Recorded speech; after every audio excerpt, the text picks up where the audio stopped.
ayat yang ke-29. Bismillahirrahmanirrahim.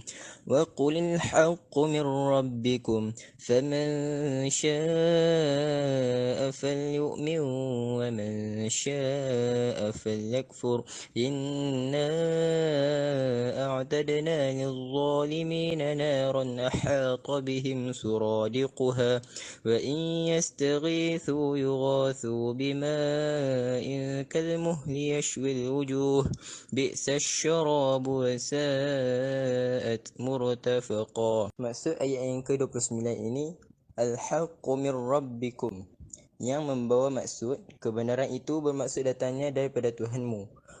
Ulama menafsirkan ayat ini ialah bermaksud Islam dan Al-Quran. Seterusnya, faman syaa'a falyu'min wa man syaa'a falyakfur. Ayat ini bermaksud barang siapa yang menghendaki beriman, hendaklah dia beriman, dan barang siapa menghendaki kafir, maka biarlah dia kafir. Ayat ini ulama menafsirkan bahawa bukan pilihan bagi seorang itu untuk memilih menjadi beriman ataupun kafir. Inilah adalah datangnya dari Tuhan, yakni Allah Subhanahu wa taala. Hidayah itu sememangnya milik Allah Subhanahu wa taala. Tiada kuasa yang dapat memberi hidayah selain Allah Subhanahu wa taala. Terusnya, wa in yastaghithu yughathu bima'in kalmuhli yashwi alwujuh.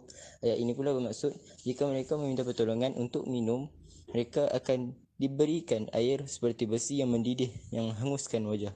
Ulama menafsirkan di sini bahawa ahli neraka tersebut meminta tolong untuk minum kerana dahaga. Lalu Allah Subhanahu wa taala menyediakan bagi mereka besi yang mendidih. Ulama menafsirkan mereka disediakan air yang keluar daripada faraj perempuan yang berzina. Dalam pada itu, muka mereka juga terbakar kerana panasnya api neraka. Daging mereka pula jatuh kerana kepanasan. Ulama mengatakan azab ini juga disediakan bagi orang Muslim yang bukan tergolong dari orang miskin, tetapi mereka yang suka meminta kepada orang lain. Ayat seterusnya ialah bi'sa syarabu wa sa'at murtafaqa, yang bermaksud minuman yang paling buruk dan tempat istirahat yang paling keji, jelek dan teruk.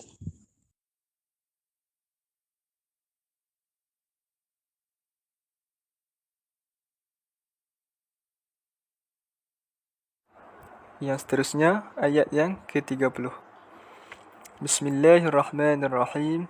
Innal ladzina amanu wa 'amilus salihati inna la nudhi'u ajra man ahsana 'amala. Ayat ini bermaksud sesungguhnya mereka yang beriman dan mengerjakan kebajikan, kami benar-benar tidak akan menyia-nyiakan pahala orang yang mengerjakan perbuatan baik itu. Dalam ayat ini, ulama menafsirkan bahawa terdapat beberapa syarat bagi seseorang Muslim itu untuk diterima amalnya, iaitu iman haruslah mukmin. Yang kedua, al-muttaba'ah, yang bermaksud pengikut ajaran Nabi Muhammad SAW. Hal ini bermaksud ramai manusia pada zaman sekarang yang tidak mengikuti ajaran Nabi Muhammad.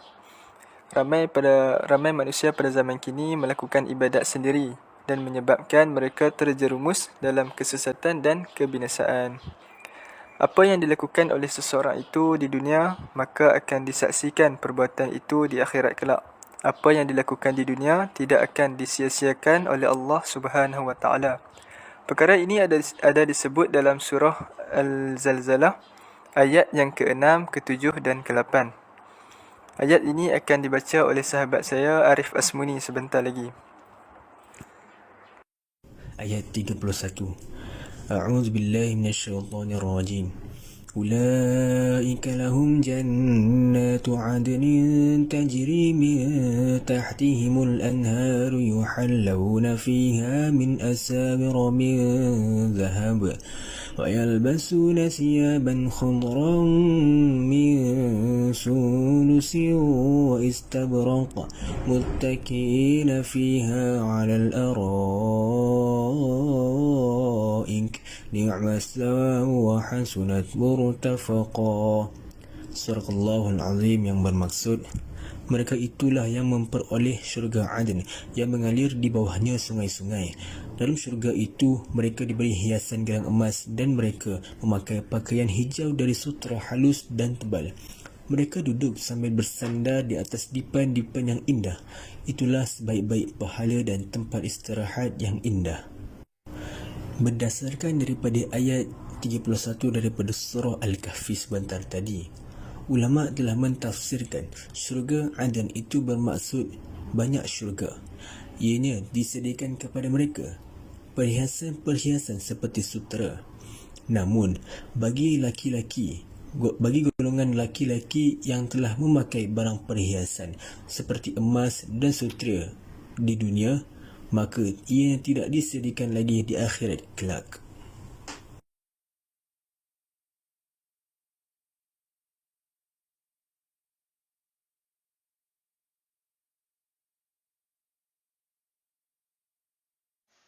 Baiklah, pada kali ini pula kita akan memasuki ke dalam tema ayat. Tema yang dapat kita simpulkan daripada ayat 29 hingga 31 ini adalah berkenaan dengan tazkiyatun nafsi yang bermaksud penyucian diri. Dengan cara apa kita menyucikan diri adalah dengan mentaati perintah Allah dalam setiap arahannya dan meninggalkan segala larangan yang dibenci oleh Allah. Sesungguhnya Allah Ta'ala telah menyediakan azab yang sangat keras dan sangat pedih terhadap orang kafir kepadanya dengan menyediakan minuman panas serta tempat istirahat yang sangat membakar tubuh. Selain itu pula, bagi orang yang beriman kepada Allah dan mentaati Rasulnya, mereka hendaklah melakukan amal-amal kebajikan serta amal soleh yang diredai oleh Allah agar amalan mereka tidak disia-siakan begitu sahaja. Bagi mereka tempat istirahat yang sangat menyenangkan dan juga bagi mereka pakaian yang baik lagi cantik yang disediakan bagi orang yang bertakwa kepada Allah serta beriman kepadanya.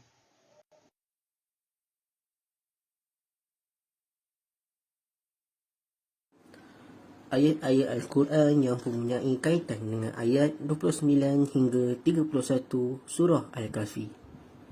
Yang pertama ialah daripada surah Yunus ayat ke-108. A'udzubillahi minasyaitanir bismillahirrahmanirrahim.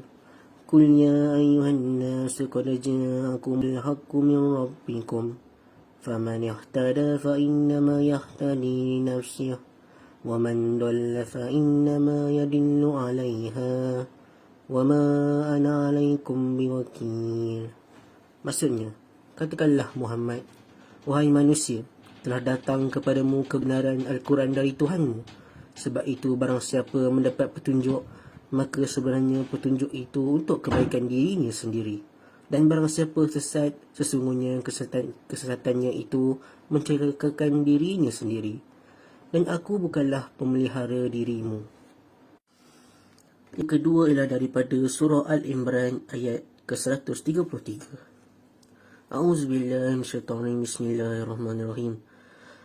وَسَارِعُوا إِلَى مَغْفِرَةٍ مِّن رَّبِّكُمْ وَجَنَّاتٍ أَرْضُهَا السَّمَاوَاتُ وَالْأَرْضُ أُعِدَّتْ لِلْمُتَّقِينَ. Maksudnya, dan bersegeralah kamu mencari keampunan dari Tuhanmu dan mendapatkan syurga yang luasnya seluas langit dan bumi yang disediakan bagi orang-orang yang bertakwa. Dan yang ketiga ialah daripada surah Al-Zalzalah ayat 6, 7 dan 8. A'udzubillahi minasyaitonirrajim. Bismillahirrahmanirrahim. Yawmaidhin yasdurun nasu ashtatan liyaraw a'malahum faman ya'mal misqala dzarratin khairan yarah وَمَنْ يَعْمَلْ مِثْقَالَ ذَرَّةٍ شَرًّا يَرَهُ. Maksudnya, pada hari itu manusia keluar dari kuburnya dalam keadaan bermacam-macam, supaya diperlihatkan kepada mereka balasan pekerjaan mereka. Barang siapa yang mengerjakan kebaikan seberat zarah pun, nescaya dia akan melihat balasannya. Dan barang siapa yang mengerjakan kejahatan sebesar zarah pun, nescaya dia akan melihat balasannya pula. Ayat-ayat yang telah disebutkan tadi sangat berkait rapat dengan tema ayat ke-29 hingga 31 surah Al-Kahfi, iaitu penyucian diri.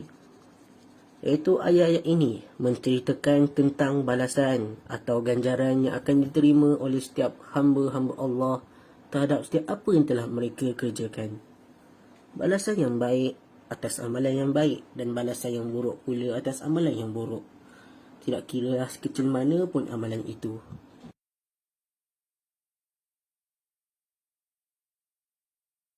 Pengajaran surah Al-Kahfi ayat 29 hingga 31. Ada 5 pengajaran yang kita dapat perolehi pada ayat ini.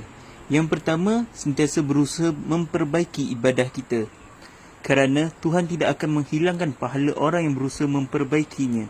Yang kedua, jangan sekali berlaku zalim sama manusia maupun binatang. Ini kerana tempat orang yang berbuat demikian adalah api neraka. Yang ketiga, setiap yang dilakukan di bumi pasti ada ganjaran ataupun balasan di akhirat, sama ada perkara itu buruk ataupun baik. Dan yang keempat, kenikmatan syurga telah dijelaskan dalam Al-Quran. Gambaran itu bertujuan memotivasikan manusia supaya terus mencari keredaan Allah. Dan yang terakhir, yang kelima, neraka merupakan pembuktian keadilan Allah SWT ke atas hamba-Nya, kerana setiap dosa dan kesalahan yang terlepas hukuman di dunia tidak terlepas menerima hukuman Allah SWT.